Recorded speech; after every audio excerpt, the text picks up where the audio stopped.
Live from downtown Detroit. Local 4 News at noon starts now.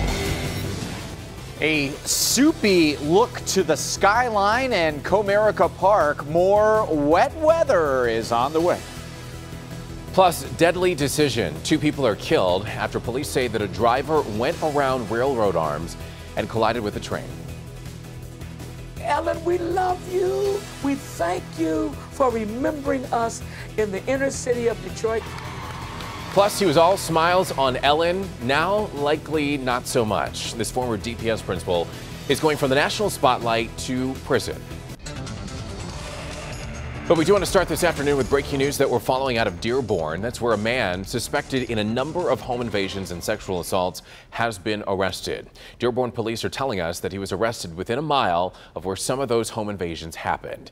Investigators believe that he's connected to at least 8 cases all across Metro Detroit that date back to 2011. So we'll follow this story for you here on the air and online at clickondetroit.com.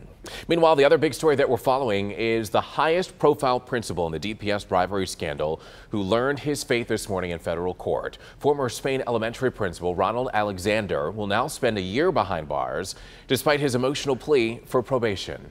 Local 4's Guy Gordon was in court this morning and has the rest of the story. Judge Victoria Roberts acknowledged that Ronald Alexander has done mountains of good work for the Detroit public school system, but said he, quote, still did incalculable damage to the public trust, depriving students of badly needed supplies and books. Alexander begged for probation, saying he was sole caregiver of his 87-year-old mother, crippled by diabetes. He pled guilty to approving and submitting fraudulent invoices for supplies that were never delivered, accepting $23,000 in gift cards and checks over 5 years from convicted school vendor Norman Shy. But he told the judge, quote, I didn't pad my pockets. The only time I used them was to help my children. Mr. Shy did me wrong. He said they were donations for that school. Mr. Alexander, was this a just sentence? The judge acknowledged dozens of letters requesting leniency from colleagues, clergy, family, and friends, attesting to Alexander's honesty and generosity. But prosecutors say this was no isolated error in judgment, calling Alexander a Jekyll and Hyde. And the judge noted gift cards were spent in restaurants, for car repairs, and carpeting in his home. In giving him prison time, she said, quote, you are not blameless. You had everything under your control. Mr. Shy did not make you commit a crime. Federal prosecutors said that even if Ronald Alexander had used the ill-gotten gains to help the children in his school, it still wouldn't wipe away his guilt because he helped a con artist defraud the Detroit public school system. Now, he will spend a year in jail, 2 years probation, and still must repay the $23,000 in bribes he accepted. From federal court in downtown Detroit, I'm Guy Gordon, Local 4. And we want to get to even more breaking news that we're following, this time from Texas. That's where there's reports of an active shooter at a local high school. This is all happening in Alpine, Texas. That's about 200 miles south of El Paso. And police say that someone brought a gun onto campus and they're searching for a male suspect right now. A spokesperson from a local hospital says that they are attending to 3 victims. So we'll continue to follow this story for you and bring you any new developments. The other story is the weather today. We got some much needed rain yesterday, Brandon. Some areas more than others. How are our chances for today? Some areas seeing rain again, other areas where it's not raining, it just wants to. It has that feel out there. Upper 70s to near 80 degrees. Recent showers have cooled things off just a little bit here. You have to factor in the humidity. Middle 80s to about 88 degrees in Mount Clemens right now, so that just shows you how steamy it is. We have some of these showers over Wayne County, downriver into the Grosse Ile area. A lot of this stuff down in Monroe County will be racing into southern Ontario very quickly. And then a little lull in the action, still waiting on this cold front to come through, and this will fire off a few more showers still through the afternoon. Middle 80s feeling like the low 90s, and again, can't rule out a few lingering showers until about 4 or 5 o'clock. And then things will improve, and we'll take a look at that Friday improvement coming up in just a minute. Meantime, you can take the weather with you knowing we'll see spotty showers. This is a great idea. The Local Forecasters app, it's free in your app store under WDIV. All right, Brandon, thank you. We want to get now to a Help Me Hank recall alert. Ford is recalling or adding nearly 1.5 million cars, SUVs, and vans to its recall list for doors that pop open while the vehicle is moving. Now, this recall includes Ford Focuses made between 2012 and 2015, 2013 to 2015 Ford Escapes, 2015 Mustangs and Lincoln MKCs, and the 2014 to 2016 Ford Transit Connect van. Ford says that a tab in the door latch can break, causing those doors to fly open, and that dealers are going to replace the latches for free. And now to tragedy on the tracks. We know that 2 people have been killed in a crash involving a train in Wayne, and now police believe the driver ignored a warning that was coming. Local 4's Priya Mann has the very latest. A man and woman were killed after their truck was hit by an Amtrak train last night. Police tell us the truck attempted to pass through the railroad crossing after the arms were already down. Train 358 operating from Chicago to Pontiac hit the truck around 10:40 p.m. It happened at the intersection of Michigan Avenue and Vinoy Road in the city of Wayne. There were no reported injuries to the 90 passengers or crew, and the train was delayed for about 2 hours and 45 minutes before continuing on. At this hour, we're waiting to learn the identities of both victims. Police are investigating. Reporting from the city of Wayne, I'm Priya Mann, Local 4. Alrighty, Priya, thank you. An investigation is underway now after a 12-year-old girl was electrocuted outside of a Detroit home. Police say that Cabriana Griffin was with friends in the backyard of a home on St. Mary Street, just south of McNichols. She somehow backed into a low-hanging electrical wire and sadly was electrocuted. Neighbors say that they thought that there might have been a fire following the outage. All of our power went out probably around 8:30 or something like that. Thought maybe a house was on fire. I smelled burning and came out, and little by little kind of got the stories. DTE is telling us today that their investigation determined the wire is from Detroit Public Lighting, but a very sad situation that happened to this little girl. New this afternoon, Pistons assistant coach Tim Hardaway is pleading no contest to drunk driving charges. The NBA All-Star was pulled over in April, right along 13 Mile near Lasser, after police say that he was going 93 miles an hour. Court records show his blood alcohol content was twice the legal limit. He's now facing up to 6 months in jail. Right now, Detroit police are investigating a possible arson at a strip mall on the city's west side. This fire happened earlier this morning at this complex on Greenfield Road between Linden and Eaton. So far, there have been no reports of any injuries, and crews are still working to figure out exactly how this fire started in the first place. The Motor City is getting a $4 million grant to help revitalize one of its neighborhoods. Detroit is one of 4 cities chosen to receive funding from the Reimagining the Civic Commons. It's an initiative focused on supporting cities all across the country. The $4 million grant will go towards redeveloping the Fitzgerald neighborhood in Northwest Detroit. And this grant is being matched with another $4 million raised by the city. All right, still ahead here on Local 4 News at noon, an alien sighting at a gas station. We've got the unusual video that's gone viral, and we'll let you decide for yourself. Plus, Ryan Lochte's big lie. The Olympic swimmer learning his fate for that bizarre incident that happened down in Rio during the Olympics. We'll tell you what his punishment will be coming up. Plus, Houdini in handcuffs. Well, you could call him that, and it's all caught on camera. This murder suspect escaped from an interrogation room. We'll show you how coming up next. And all new today on First at 4, the ingredient the FDA just banned in soaps that will still make its way into homes. We've got the one brand of toothpaste that still contains it and the reason why. That's coming up next. My grandfather.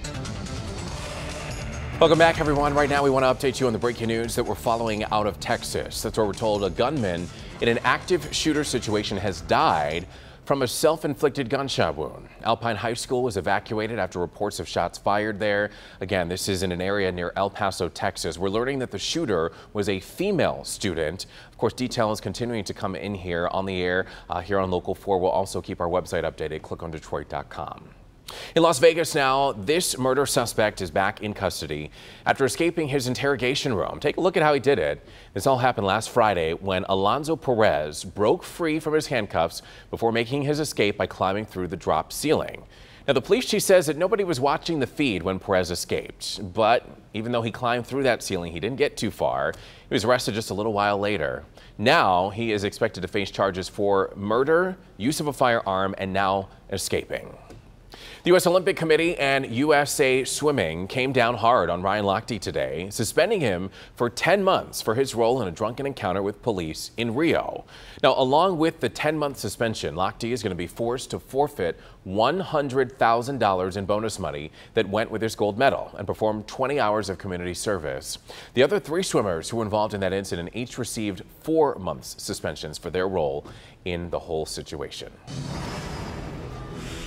In decision 2016 now, last night was the first joint appearance between Donald Trump and Hillary Clinton since they were named their respective presidential parties' presidential nominees. Now, both candidates spoke separately, but on a number of topics at the Commander-in-Chief Forum, including foreign policy and national security.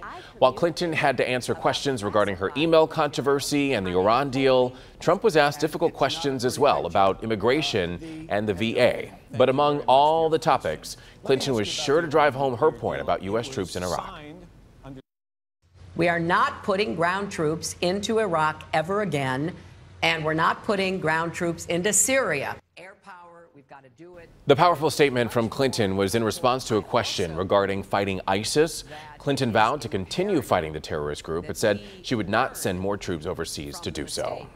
Meanwhile, later in the night, Donald Trump took a different view when discussing the military, as the Republican presidential nominee chose to criticize military generals who have served under the leadership of President Obama and Hillary Clinton. The generals have been reduced to rubble. They have been reduced to a point where it's embarrassing for our country.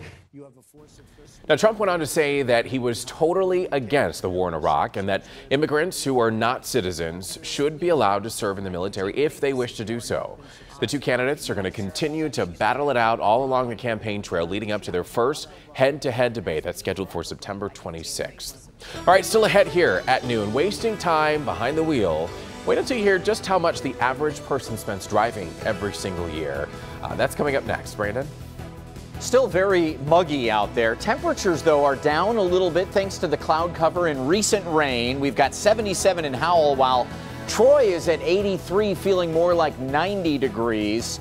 Who would like a break from the humidity? We'll tell you how and why that will happen, plus which weekend day looks wet next. They're the illnesses that are most likely to make your children sick this first month of school. I'm Dr. Frank McGeorge. Tonight at 5, local pediatricians share what they are and the best ways to help your kids avoid them.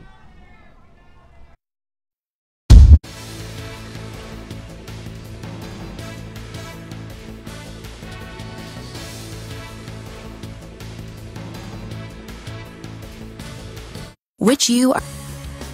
Welcome back, everybody. We've got another Help Me Hank recall alert to tell you about, as automaker Mazda recalling more than 759,000 of its cars and SUVs.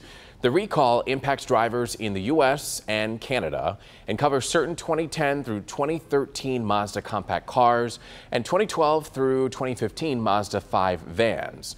Mazda issued the recall after reports of the rear hatch lift supports breaking off certain cars.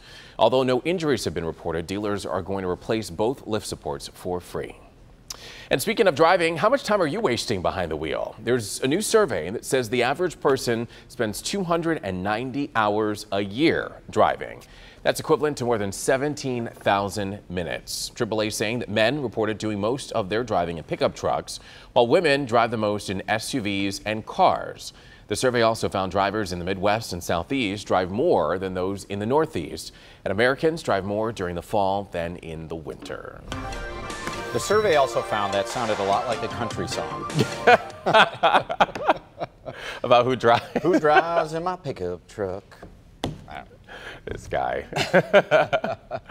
Well, I'll tell you what, we are still dealing with the stifling heat and humidity, and you could almost see that here. I want to give a special thank you to Kathy Campbell, one of our Help Me Hank volunteers who sent in this Local 4 storm pin, and you can see that haze. I think this was sunrise 2 mornings ago, and wow, you can just see a beautiful image. That sun coming up through that little bank of clouds looks great. Thank you so much, Kathy, and we want to encourage everyone to get in on the action. The Local 4 storm pins free. It's an app under WDIV. It helps us track serious weather and enjoy beauty shots, so share that with us. 78 degrees with a feels like temperature of 81. A little bit of rain around the area. We see some right on the east side here crossing over the Detroit River into southern Ontario. Over Lake St. Clair, things are a little volatile there, but nothing wild and intense, a lot like what we saw yesterday. So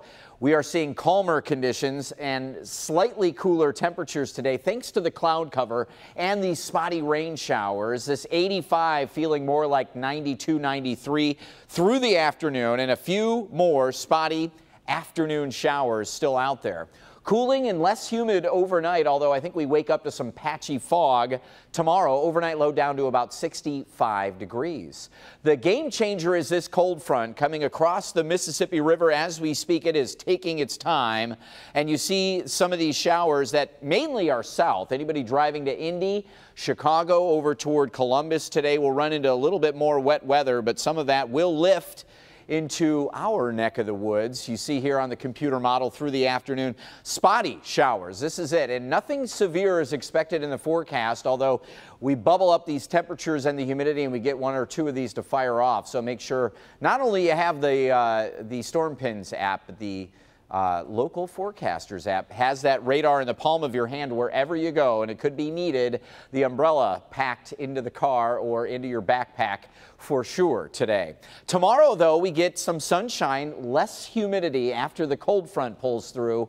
And then Saturday, it's all eyes on an area of rain down to the south. One model by Saturday morning here. Notice the time frame, 7 a.m. has a few cells that are super soakers here through the morning and into the early afternoon, but by about 2, 3 o'clock, it looks like things will start to improve for us here, which is great news.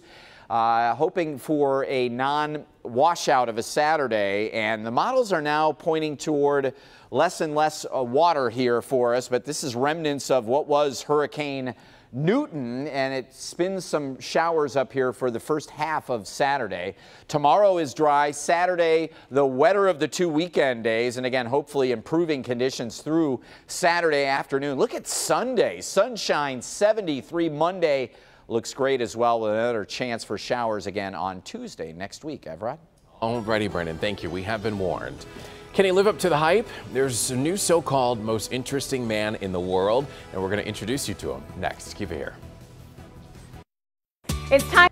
All right, so there are countless theories surrounding aliens. Are they real? Are they not real? Well, I believe. Take a look, especially now. Watch this image. Bizarre moment. 2 men spotted an apparent alien outside of a gas station in Peru. In the corner of the frame, a small glowing light can be seen. The light begins to move, Carol Ann. Once the men move closer, the figure just darts away and then comes back later, just taunting them. Maybe the alien just needed to gas up the UFO, you know? Right. And with all of the technology out there, I'm supposed to believe that grainy video of a little light? Right. Yes. He's a younger and more James Bond-esque new face of Dos Equis. The American beer, or the Mexican beer rather, has introduced its new most interesting man in the world.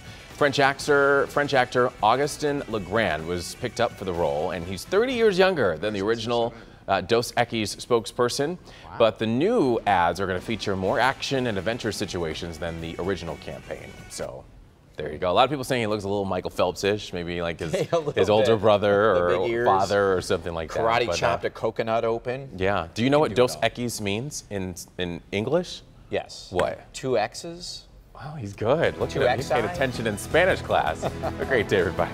Adios.